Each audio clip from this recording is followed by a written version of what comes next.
BA पाठ 3 संस्कृत प्रथम प्रश्न पत्र श्रीमद् भगवद गीता द्वितीय अध्याय 67 से 72 पत्र। मैं डॉक्टर मनीषा गोदारा सह आचार्य संस्कृत राजकीय बांगड़ महाविद्यालय डीडवान। श्रीमद् भगवद गीता के द्वितीय अध्याय का 67वां पद्य। इंद्रियाणां हि चरतां यत् मनो अनुविधीयते तदस्य हरति प्रज्ञां वायुर्नावम् इव अम्बसि। अन्वय हि अम्बसि वायुर्नावम् इव चरताम् इंद्रियाणां यत् मनः अनुविधीयते तत् अस्य प्रज्ञां हरति। चरताम विचरण करती हुई। इंद्रियानाम इंद्रियों में से, अनुविधीयते साथ लग जाता है, मना मन, अम्बसी जल में, नावम एव नौका की तरह हरती हरण कर लेती है।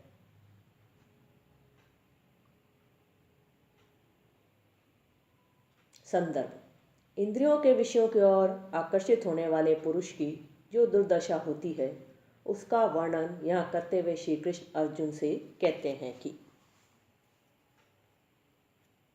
जैसे वायु जल प्रवाह में नाव को अपनी इच्छा से चलाती है, उसी प्रकार इंद्रियों के साथ विद्यमान मन अयुक्त पुरुष की बुद्धि को स्वेच्छा से चलाता है। जैसे वायु जल प्रवाह में नाव को अपनी इच्छा से चलाती है, उसी प्रकार इंद्रियों के साथ विद्यमान मन अयुक्त पुरुष की बुद्धि को स्वेच्छा से चलाता है।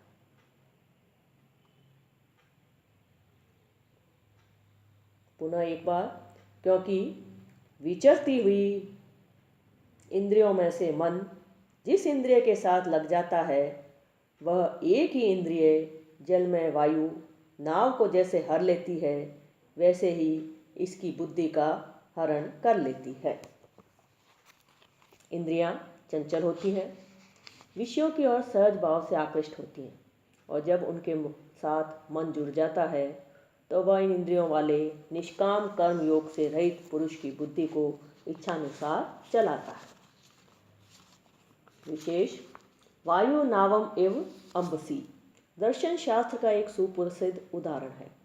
जिस प्रकार जल में वायु नौका को गंतव्य मार्ग से हटाकर उल्टे मार्ग पर ले जाता है, यह मन ठीक उसी प्रकार आत्म विषयक बुद्धि को हर लेता है और विषय विषयक बना देता है।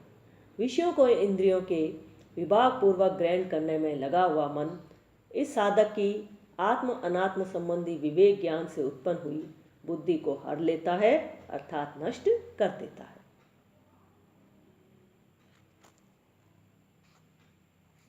अड़सठवां पद्य।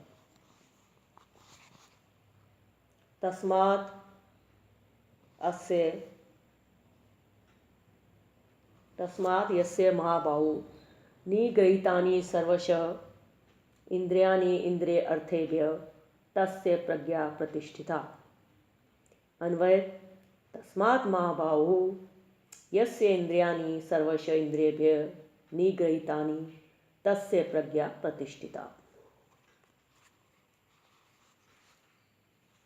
महाबाहु, हे विशाल भुजा वाले, इंद्रिय अर्थेभ्य इंद्रियों के विषयों से निगृहीतानि रुकी हुई, प्रतिष्ठिता स्थिर होती हैं। स्थित प्रज्ञा के लिए इंद्रिय संयम की विशेष आवश्यकता का पुनः वर्णन किया जा रहा है। इसलिए हे अर्जुन, जो अपनी इंद्रियों को विषयों से दूर खींच कर सर्वथा उन्हें अपने वश में कर लेता है, उसकी बुद्धि स्थिर होती है। इसलिए हे विशाल भुजा वाले अर्जुन, जिसकी इंद्रियां इंद्रियों के विषयों से सब प्रकार रुकी हुई होती हैं, उसी की बुद्धि परमात्मा स्वरूप में स्थिर होती है। श्लोक का सारांश यह है कि मन के निग्रह द्वारा इंद्रियों का निग्रह करना सब साधनों का मूल है। विषयों में व्यग्र होकर इंद्रियां इधर उधर दौड़ती रहे तो आत्मज्ञान प्राप्त कर लेने की वासनात्मक बुद्धि ही नहीं हो सकती। अर्थ यह है कि बुद्धि न हो तो उसके विषय में दृढ़ उद्योग भी नहीं होता और फिर शांति एवं सुख भी नहीं मिलता। इंद्रियों को वश में कर लेना वाला व्यक्ति ही स्थित प्रज्ञ होता है। निग्रहितानि निग्रह कतः प्रत्यय, चंचल इंद्रियों को वश में कर लेने वाला व्यक्ति ही स्थित प्रज्ञ होता है।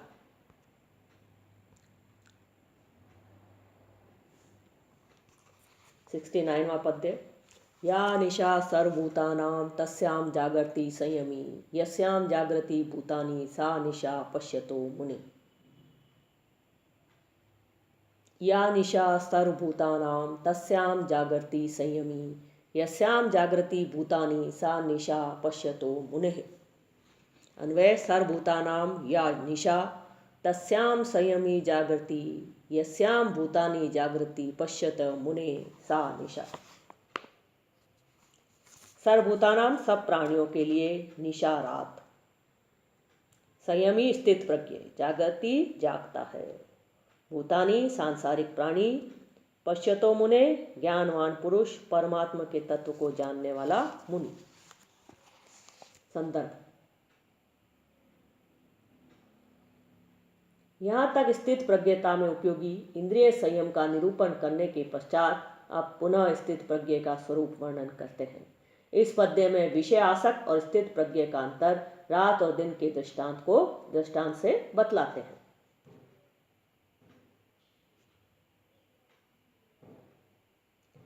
समस्त प्राणियों के लिए जो रात है, उस नित्य शुद्ध बुद्ध रूप परमानंद वाली रात में परमात्मा को प्राप्त हुआ योगी जागता है, और जिस नाशवान क्षणभंगुर सांसारिक रूप अवस्था में सब भूत प्राणी जागते हैं, तत्व दृष्टा मुनि के लिए वह रात है।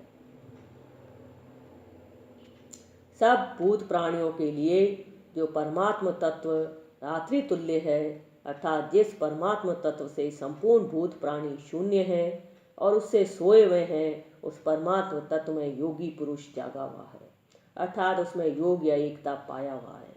इसके विपरीत जिस संसार चक्र में सभी भूत प्राणी जाग रहे हैं, अर्थात सत्य बुद्धि से प्रवृत्त रहकर सचेष्ट हो रहे हैं, वह संसार चक्र उस तत्ववेता मुनि के लिए रात्रि के समान शून्य है, अर्थात उस तत्ववेता की दृष्टि में इस संसार चक्र का त्रिकाल अभाव हो गया है। विशेष पद्य का सार इतना ही है कि जब समस्त प्राणी इंद्रियों के विषयों में आसक्त होकर उनमें लगे रहते हैं, उन्हें और कुछ नहीं सूझता है, तब मुनि परमात्मा के ध्यान में मग्न होकर संसार की वास्तविकता को समझने में दत्तचित्त रहता है। जब वह मुनि सांसारिक विषयों से विमुख रहकर अध्यात्म में मन लगाता है, तो शेष प्राणी उसके प्रति उपेक्षा भाव से रहते हैं। जब प्राणी इंद्रियों के विषयों की तड़क भड़क से आकर्षित होते हैं, अर्थात अज्ञान की निद्रा में सोते हैं, तब मुनि वास्तविक तत्व को समझने के लिए प्रयत्नशील रहता है, अर्थात जागरूक रहता है। विरोधों का जीवन जो अज्ञानियों के लिए दिन या सक्रियता की दशा है, ज्ञानी के लिए रात्रि या आत्मा के अंधकार की अवस्था है। धम्मपद आदि बौद्ध ग्रंथों में भी कहा गया है कि ज्ञानी पुरुषों के लिए जो वस्तु प्रकाशमान है, वह अज्ञानी के लिए अंधकार सदृश्य है। यह विरोधाभासक वर्णन अलंकारिक है। अज्ञान अंधकार को और ज्ञान प्रकाश को कहते हैं। अर्थ यह है कि अज्ञानी लोगों को जो वस्तु अनावश्यक प्रतीत होती है, अर्थात उन्हें जो अंधकार है, वही ज्ञानियों को आवश्यक होती है, और जिसमें अज्ञानी लोग उलझे रहते हैं, उन्हें जहाँ उजाला प्रकाश मालूम होता है, वहीं ज्ञानी को अंधेरा दिख पड़ता है, अर्थात ज्ञानी को वह अभिष्ट नहीं रहता। उदाहरणार्थ ज्ञानी पुरुष काम्य कर्मों को तुच्छ मानता है, तो सामान्य लोग उन्हीं से लिपटे रहते हैं, और ज्ञानी पुरुष को जो निष्काम कर्म चाहिए, उसकी अन्य लोगों को चाह नहीं होती। पश्यता पुरुष क्षत्रिय प्रति। 70वां पद्य। आपूर्यमानम अचलम अप्रतिष्ठम समुद्रम आपः प्रविशन्ति यद्वतः यद्वत् तद्वत् कामा यम प्रविशन्ति सर्वे स शांतिम आपनोति न काम कामी। आपूर्यमानम अचल प्रतिष्ठम समुद्रम आपः प्रविशन्ति यद्वत् तद्वत् कामा यम प्रविशन्ति सर्वे स शांतिम आपनोति न काम कामी। अन्वय यद्वत् आपूर्यमानम अचल प्रतिष्ठम समुद्रम आपः प्रविशन्ति तद्वत् यम सर्वे कामा प्रविशन्ति स शांतिम आपनोति काम कामी न।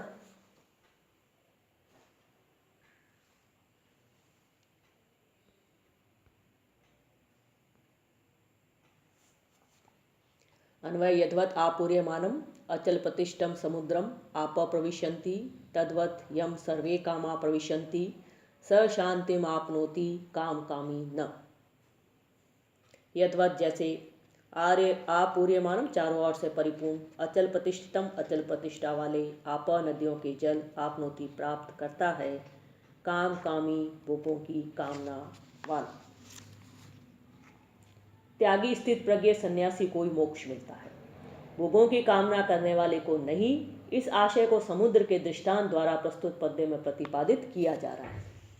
नदी आदियों के जल जिस प्रकार लबालब भरे हुए अचल एवं विशाल समुद्र में प्रवेश करते हैं, उसे विचलित किए बिना उसमें लीन हो जाते हैं, इसी प्रकार जिस स्थित प्रज्ञ में समस्त इच्छाएं लीन हो जाती है, उसमें विकार नहीं पैदा करती, वही सुख शांति को प्राप्त करता है, भोग विलास की इच्छा वाला नहीं। नदी आदियों के जल जिस प्रकार चारों ओर से परिपूर्ण लबालब भरे हुए अचल एवं विशाल समुद्र में प्रवेश करते हैं, उसे विचलित किए बिना उसमें लीन हो जाते हैं, इसी प्रकार जिस स्थित प्रज्ञ व्यक्ति में समस्त इच्छाएं लीन हो जाती है, उसमें विकार नहीं पैदा करती, वही सुख शांति को प्राप्त करता है, भोग विलास की इच्छा वाला नहीं। जैसे चारों ओर से परिपूर्ण अचल प्रतिष्ठा वाले समुद्र में नाना नदियों के जल उसमें किसी प्रकार का शोभ उत्पन्न किए बिना समा जाते हैं, वैसे ही जिस स्थिर बुद्धि पुरुष के हृदय रूपी समुद्र में समस्त कामनाएं विकार उत्पन्न किए बिना समा जाती हैं, वही शांति को प्राप्त करता है, न कि भोगों की कामना करने वाला। विशेष भोगों को पाने की इच्छा करने वाले पुरुष कभी शांति प्राप्त नहीं कर सकते, अर्थात उनको मोक्ष नहीं मिल सकता। यह समुद्र का उदाहरण अपना विशिष्ट महत्व रखता है। इस श्लोक का अर्थ यह नहीं है कि शांति प्राप्त करने के लिए कर्म नहीं करना चाहिए, प्रत्युत भाव यह है कि साधारण लोगों का मन फल आशा से या काम में वासना से घबरा जाता है और उनके कर्मों से उनके मन की शांति बिगड़ जाती है। परंतु जो सिद्ध अवस्था में पहुंच गया है, उसका मन फलाशा से शुद्ध नहीं होता, कितने भी कर्म करने को क्यों न हो, पर उसके मन की शांति नहीं दिखती। वह समुद्र सरीखा शांत बना रहता है और सब काम किया करता है, अतएव उसे सुख दुख की व्यथा नहीं होती। बाल गंगाधर तिलक का यह कथन है।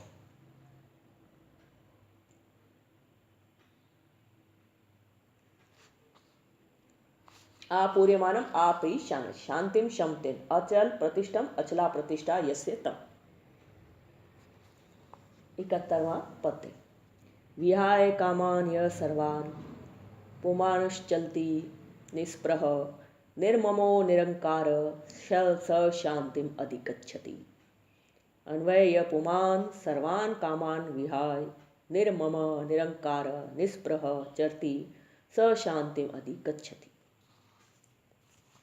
पुमान पुरुष व्याय छोड़कर, निर्मम ममता रहित, निरंकार अहंकार रहित, निस्पृह स्पृह रहित, चरती विचरता है, अधिगच्छति प्राप्त करता है। स्थित प्रज्ञा के पूर्ण रूप से लक्षण बताने के बाद यहाँ उसके आचरण के बारे में बताते हैं कि जो पुरुष संपूर्ण कामनाओं का परित्याग करके ममता रहित, अहंकार वर्जित एवं स्पृहा से छूटा हुआ रहकर विचरता है, वही शांति को प्राप्त करता है।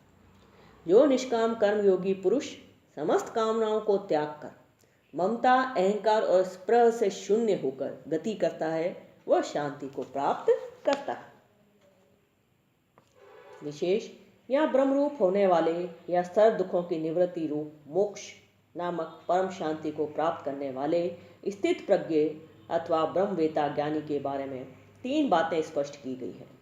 पहली, वह संपूर्ण कामनाओं और भोगों को पूर्ण रूप से त्याग कर अर्थात जीवन मात्र के निमित्त ही चेष्टा करने वाला होकर विचरता है। दूसरी, वह स्पृहा से रहित अर्थात शरीर या जीव मात्र में भी जिसकी लालसा नहीं है। और नंबर 3, वह ममता तथा अहंकार से रहित होता है। विहाय विहा लिप प्रत्यय, निस्पृह निर्गता स्पृहा यस्मात् स बहुभी समास, निर्ममा नास्ति ममत्वम यस्य स बहुभी समास। निरंकार निर्गत अहंकार यस्मात् स बहुव्रीहि समास। निरअहम क्रियन, निरअहम क्रियन, निरंकार। 72वां पद्य। एषा ब्राह्मी स्थिति पार्थ नैनां प्राप्य विमुह्यति स्थित्वा अस्याम अंतकाले अपि ब्रह्म निर्वाणम ऋच्छति। अन्वय पार्थ, एषा ब्राह्मी स्थिति एनां प्राप्य न विमुह्यति अंतकाले अपि अस्याम स्थित्वा ब्रह्म निर्वाणम ऋच्छति। एषा यह ब्राह्मी स्थिति ब्रह्म को प्राप्त हुए पुरुष की स्थिति। एनाम प्राप्य, इसको प्राप्त करके न विमुह्यति, पुरुष मोहित नहीं होता है। ब्रह्म निर्वाणम, ब्रह्मानंद को ऋच्छति, प्राप्त हो जाता है। स्थित प्रज्ञ के समस्त लक्षणों को स्पष्ट करने के बाद इस श्लोक में उपसंहार किया जा रहा है। हे अर्जुन, यही ब्रह्म भाव की स्थिति है। इसे पाकर पुरुष मोह अर्थात अज्ञान को प्राप्त नहीं होता है और जीवन की अंतिम अवस्था में भी इस ब्राह्मी स्थिति में रहकर पुरुष ब्रह्मानंद को अथवा मुक्ति को प्राप्त कर लेता है। अर्जुन, ये उपयुक्त अवस्था ही ब्रह्म को प्राप्त हुए पुरुष की स्थिति है। इस स्थिति को प्राप्त करके योगी फिर संसार चक्र में मोहित नहीं होता है। इस स्थिति में अंत समय में भी स्थित होकर निर्वाण ब्रह्म को ही प्राप्त होता है। अर्थात यदि जीवन भर इसमें स्थित स्थिति प्राप्त न हो सकी हो और अंत काल में भी स्थिति प्राप्त हो जाए तो भी वह मोक्ष या ब्रह्म को ही प्राप्त हो जाता है, संसार चक्र में नहीं लौटता। ऐसा इस स्थिति का फल है। हे अर्जुन, ये उपयुक्त अवस्था ही ब्रह्म को प्राप्त हुए पुरुष की स्थिति है। इस स्थिति को प्राप्त करके योगी फिर संसार चक्र में मोहित नहीं होता है। इस स्थिति में अंत समय में भी स्थित होकर निर्वाण ब्रह्म को ही प्राप्त होता है। अर्थात यदि जीवन भर इसमें स्थिति प्राप्त न हो सकी हो और अंत काल में भी स्थिति प्राप्त हो जाए तो भी वह मोक्ष या ब्रह्म को ही प्राप्त हो जाता है, संसार चक्र में नहीं लौटता। ऐसा इस स्थिति का फल है। इस श्लोक में ज्ञान निष्ठा की प्रशस्ति की गई है। यह ब्राह्मी बाल गंगाधर तिलक ने कहा था, यह ब्राह्मी स्थिति कर्म योग की अंतिम और अत्युत्तम स्थिति है और इसमें विशेषता यह है कि इसके प्राप्त हो जाने से फिर मोह नहीं होता। ब्राह्मी ब्रह्मन अनगिप स्थिति स्थाते, निष्काम कर्म योग की पूर्ण अवस्था ही ब्राह्मी स्थिति है। इस अवस्था में पहुंचकर मनुष्य मोक्ष को प्राप्त करता है।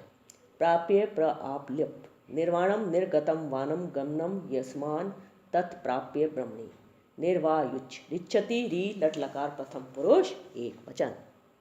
श्रीमद् भगवद गीता का 2वां अध्याय संपूर्ण हुआ।